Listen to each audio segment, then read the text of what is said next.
Hello guys, welcome back to my channel. ఇవాళ ఎండు రొయ్యలు చింత చిగురు కర్రీ ఎలా ప్రిపేర్ చేయాలో ఈ వీడియోలో చూద్దాం. ముందుగా చింత చిగురు తీసుకోవాలి. ఆ తర్వాత ఎండు రొయ్యలు తల తోక అనేది సెపరేట్ చేసి పక్కన పెట్టుకోవాలి.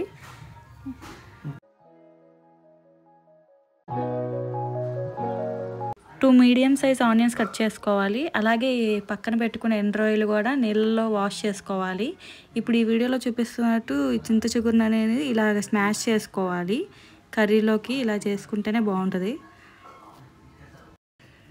ఇంకా నానబెట్టిన ఎండు రొయ్యలు అనేది కాస్త వాష్ చేసుకొని ఆ తర్వాత చింత చిగురు కూడా కొంచెం వాష్ చేసుకోవాలండి. ఇప్పుడు ఒక కళాయి తీసుకొని అందులో 2 టేబుల్ స్పూన్ల ఆయిల్ వేసుకోవాలి. అందులో కట్ చేసి పెట్టుకున్న ఆనియన్స్ అనేది అందులో వేసి కాసేపు ఫ్రై చేయాలి.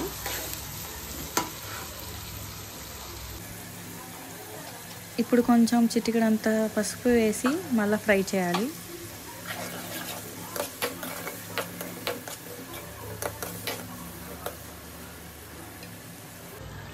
కాసేపు ఇలాగ గోల్డ్ కలర్లో వచ్చాక మనం ఎండు రొయ్యలు అనేది ఇందులో వేసుకోవాలి. ఎండు రొయ్యలు పచ్చివాసన పోయే వరకు మనం ఫ్రై చేయాలండి. ఆ తర్వాత తగినంత ఉప్పు కారం అనేది వేసుకోవాలి. మళ్ళీ కాసేపు ఫ్రై చేసి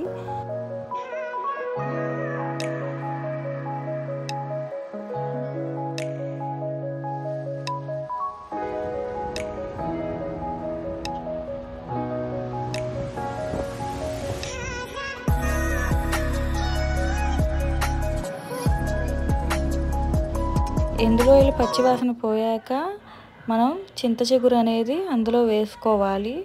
అదొక 5 నిమిషాలు మగ్గాక స్టవ్ ఆఫ్ చేసేయడమే. ఈ కర్రీ అనేది చాలా బాగుండిద్ది. మీరు కూడా మీ ఇంట్లో ట్రై చేయండి. Thank you for watching. Please subscribe for more videos.